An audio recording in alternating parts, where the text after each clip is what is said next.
From 1477 up to the 19th century, the vast majority of maps that were printed were produced using copper plates.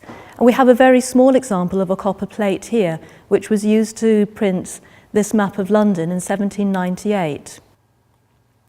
You can see that the image is engraved in reverse on a very highly polished surface, and the skill involved were enormous.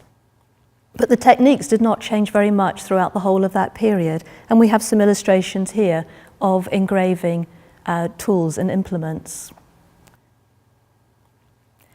The copper plate was inked and the paper slightly dampened, and the map was printed using a roller press.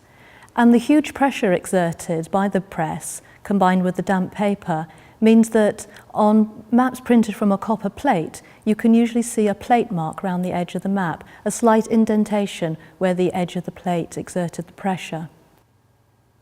And you can see on this one that there's a very slight dip around the edge of the map, and this is very indicative of a map that was printed from a copper plate. Also, if you run your finger lightly over the image, the areas which are inked are slightly raised above the surface of the paper. And we can see that in this map of the island of Elba here.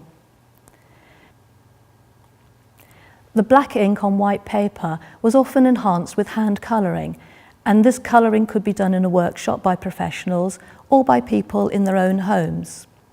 The big advantage of copper is that it's a soft material, and this means that errors can be erased, but also that new information can be inserted, either by polishing from the top or beating the errors out from underneath and then repolishing the surface. But another way to update a map is to insert a flap on top. And on this map of the Battle of Waterloo, we can see that in the main map, the first published map underneath, shows the positions in the early stage of the battle, but the flap has been inserted or fixed on top to show the situation at a later stage of the battle. So you can flip between one and the other quite easily.